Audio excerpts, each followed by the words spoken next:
बिस्मिल्लाहिर्रहमानिर्रहीम। अस्सलाम वालेकुम नाज़रीन, मैं मौलाना फैसल एडवोकेट और मैं अपने यूट्यूब चैनल के जरिए आपसे मुखातिब हूँ। नाज़रीन, पहली दरख्वास्त तो ये होगी कि वो अहबाब जिन्होंने चैनल सब्सक्राइब नहीं किया, मेहरबानी फरमाकर वो चैनल सब्सक्राइब कर लें ताकि आने वाली वीडियोज़ आसानी से आप तक पहुँचती रहें। नाज़रीन, कल मैंने अपनी वीडियो में बात की थी कि एक बेंच कॉन्स्टिट्यूट किया गया जिसने सिविलियंस का मिलिट्री कोर्ट्स में जो ट्रायल का फैसला था उसके खिलाफ इंट्रा कोर्ट अपील जो फाइल की गई थी हुकूमत पाकिस्तान की जानिब से, उसकी समाअत करनी है। और मैंने कल की वीडियो में बात की थी कि उसमें भी एक किस्म की अदालती बददियानती नज़र आ रही थी। लेकिन अब जो बातें सामने आ रही हैं, उस पर भी बात करेंगे। उसके साथ-साथ इमरान खान साहब का एक बड़ा अहम केस कल लाहौर हाई कोर्ट में ज़ेर समाअत है, उस पर भी बात करेंगे। उसके साथ नाज़रीन, एएनपी के सूबाई सदर हैं खैबर पख्तूनख्वा के अमल वली खान, उन्होंने बड़ी काबिल एतराज़ गुफ्तगू की है। उन्होंने क्या कहा, उस पर भी आपसे बात करेंगे। पहले बात ये करते हैं कि सिविलियंस का मिलिट्री कोर्ट में ट्रायल का जो फैसला है, उसमें अब क्या डेवलपमेंट होने जा रही है। नाजरीन, आपको याद होगा कि एक 9 रुकनी बेंच बनाया गया था, जस्टिस उमर अता बंदयाल साहब ने अपनी सरबराही में वो बेंच बनाया था और उस बेंच ने ये सारी चीज़ों को देखना था। तो उस बेंच में से जो सरदार तारिक मसूद साहब है, उन्होंने बैठने से इनकार किया था और उनका मौक़िफ़ ये था कि जब तक supreme court practice and procedure bill जो है, उसका फैसला नहीं होता, तब तक जो है वो इस बेंच में नहीं बैठेंगे। और जस्टिस काज़ी फ़ायज़ ईसा साहब जो हैं, उन्होंने भी बेंच में बैठने से इनकार कर दिया था और 22 जून को वो बेंच से अलहदा हो गए थे। तो उन्होंने फिर एक नोट लिखा था और वो पिटीशन जो सिविलियंस के मिलिट्री कोर्ट्स में ट्रायल के हवाले से फाइल की गई थी, 4 पिटीशंस थी ग़ालिबन, उस पर वो उन्होंने एक बड़े अहम सवालात उठाए थे। एक तो जो उन्होंने नोट लिखा था, उस नोट में उन्होंने ये कहा था कि मुल्ज़मान में से कोई भी हमारे सामने दरख्वास्त गुज़ार नहीं है और जब किसी कानून को चैलेंज किया जाता है तो अमूमी तौर पर हाई कोर्ट्स में पाकिस्तान के आइन के आर्टिकल 199 के तहत जो है ये मुकदमात सुने जाते हैं। 184(3 यानी पाकिस्तान के आइन का आर्टिकल 184(3 का दायरा इख्तियार सिर्फ उसी वक्त इस्तेमाल हो सकता है जब आइन में दिए गए बुनियादी हकूक की अमलदारी का मामला हो। अब खुद से नहीं समझा जा सकता कि मुल्ज़मान के आर्मी एक्ट के तहत ट्रायल पर एतराज़ात हैं या नहीं, या वो इंसदाद दहशतगर्दी की अदालतों में अपना केस चलवाना चाहते हैं। यहाँ पर हर इनफरादी शख्स का केस उसके हकायक के मुताबिक उसी मुल्ज़म को सुनकर देखा जाना चाहिए। इसके अलावा कुछ नहीं, मुल्ज़म को सुने बगैर जो उसके हकूक मुतासिर करे। और अब इस बेंच के जो है वो सरदार तारिक मसूद साहब जो हैं वो सरबराह भी हैं, इस बेंच को हेड कर रहे हैं वो। अब इसमें 2 बातें हैं। पहली तो चीज़ ये है कि जब ये उन्होंने 22 जून को अलहदा हुए बेंच से और ये नोट लिखा, तो इस केस की जो मेंटेनेबिलिटी या इसकी पज़ीराई है या इसके काबिल समाअत होने का सवाल जो है वो पहले से ही उठा चुके हैं।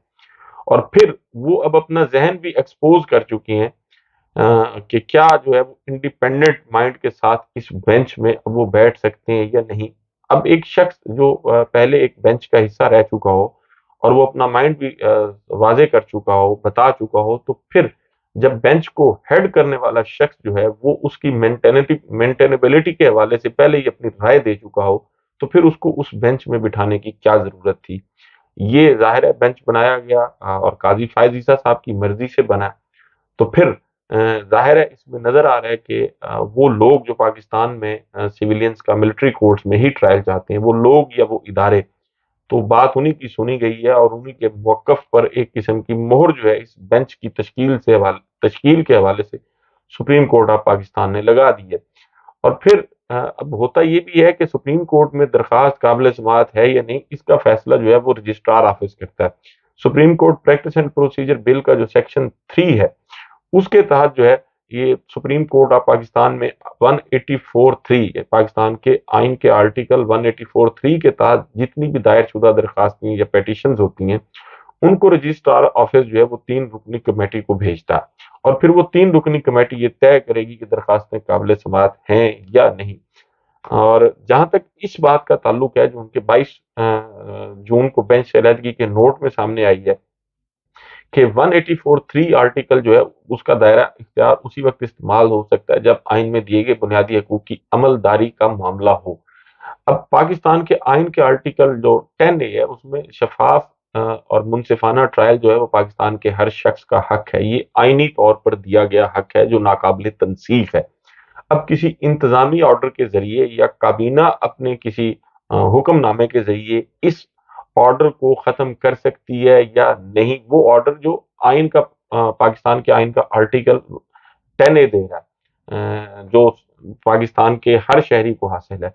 तो क्या पाकिस्तान में काबीना या किसी इंतजामी ऑर्डर के जरिए उस हक को चैलेंज किया जा सकता है या नहीं? यकीनन जवाब यही है कि वो हक जो है उसको चैलेंज नहीं किया जा सकता। उसके लिए ज़रूरी है कि या तो आइन में तरमीम की जाए या उसके लिए कोई और तरीक़ाकार इख्तियार किया जाए। लेकिन ये मुमकिन नहीं है कि एक इंतज़ामी ऑर्डर के ज़रिए जो है वो सिविलियंस का ट्रायल जो है वो मिलिट्री कोर्ट्स में किया जाए। इसके लिए कॉन्स्टिट्यूशनल अमेंडमेंट की ज़रूरत है।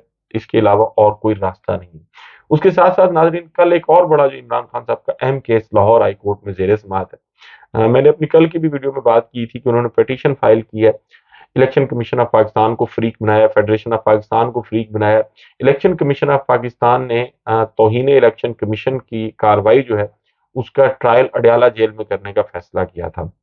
और उसकी रीज़न ये थी कि वज़ारत दाखिला ने ख़त लिखा था।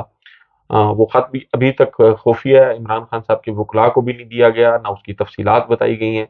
लेकिन उसमें ये ज़रूर कहा गया है कि जी इमरान खान साहब को इलेक्शन कमीशन पेश नहीं किया जा सकता। तो उस ख़त को बुनियाद बनाकर इलेक्शन कमीशन ऑफ पाकिस्तान ने इमरान खान साहब के खिलाफ ट्रायल का फैसला जो है वो अडयाला जेल में किया था। तो इस फैसले को चैलेंज किया था इमरान खान साहब ने थ्रू कॉन्स्टिट्यूशनल पिटीशन।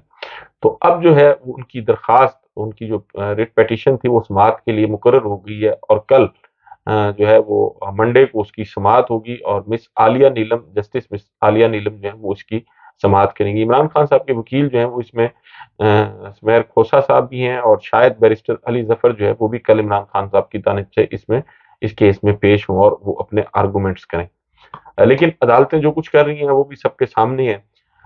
इसके साथ नाज़रीन, इंतखाबात चूँकि उनकी तारीख का ऐलान हो चुका है और 8 फरवरी तारीख भी मुकर्रर हो गई और अब जो है वो मेरे ख्याल में 58 डेज़ जो हैं वो बचते हैं। 54 दिन का तो वैसे शेड्यूल होता है। इलेक्शन सर पे हैं, लेकिन उधर प्रिंटिंग कॉर्पोरेशन ऑफ पाकिस्तान के मैनेजिंग डायरेक्टर समेत 3 अहम ओहदे जो हैं वो खाली हैं। और ये खाली होने की वजह से अब हल्का बंदियों का जो गज़ट है, वोटर्स लिस्टें हैं, बैलेट पेपर्स हैं, अब ये प्रिंटिंग कॉर्पोरेशन ऑफ पाकिस्तान के सुपुर्द किया गया था मामला। लेकिन उनके जो एमडी थे नदीम इरशाद साहब, उनको तब्दील किया गया था। अब तक उनकी जगह पे कोई दीगर बंदा जो है, कोई किसी और ऑफिसर को नहीं डिप्यूट किया गया। तो इलेक्शन कमीशन ऑफ पाकिस्तान के अपने जो जिस तरह की उनकी फुर्तियाँ इमरान खान साहब की नाअहली के मामले में और पहले इंतखाबात को डिले कराने के हवाले से नज़र आ रही थी, अब जो है उनको ख़ास तब्दीली उसमें नज़र नहीं आ रही। और नाज़रीन, इसके साथ एक और बड़ी आज जो है मैंने कुछ बातें सुनी हैं अवामी नेशनल पार्टी के जो सूबाई सदर हैं खैबर पख्तूनख्वा के अमल वली खान, उनकी उन्होंने एक बड़ी मैं समझता हूँ गैर अखलाकी और घटिया गुफ्तगू किसी हद तक की है इमरान खान साहब के मुतालिक। उन्होंने कहा कि जी इमरान खान जो है वो उनके साथ जो एहसान करता है वो उसके साथ शर करते हैं। अवाम इमरान खान के साथ नहीं है। उन्होंने जो इस मुल्क के साथ किया वो अब उससे आगे जाना चाहिए। इमरान खान फिरौन है, उन पर मजीद सख्ती होना चाहिए। इमरान खान की जगह कोई और होता तो हम जानते हैं कि उसके साथ क्या सलूक किया जाता। इमरान खान को जेल में 5 कमरे दिए गए, उनको देसी घी और देसी मुर्गे दिए जा रहे हैं। इमरान खान ना खुद जमहूरी हैं और ना ही उनकी पार्टी जो है वो जमहूरियत पसंद है। 9 मई को जो कुछ हुआ उसकी सज़ा उन्हें मिलनी चाहिए। प्रेस कॉन्फ्रेंस करके जो लोग छूट जाते हैं उनको भी उसकी सज़ा मिलनी चाहिए। जो इमरान खान को लाने वाले थे उनको भी सज़ा मिलनी चाहिए। जनरल फैज़ हमीद का भी उन्होंने नाम लिया और उन्होंने कहा कि बात जो है वो जनरल बाजवा से आगे अब जनरल पाशा जो हैं उनको भी कटहरे में खड़ा करना चाहिए। इस तो और तब मज़ा आएगा जब उनको कटहरे में खड़ा किया जाएगा। अब ये ज़ाहिर है पाकिस्तान की मुसल्लह अफ़वाज पर उन्होंने वो इल्ज़ामात लगाए हैं जो दीगर लोग भी लगाते रहे हैं।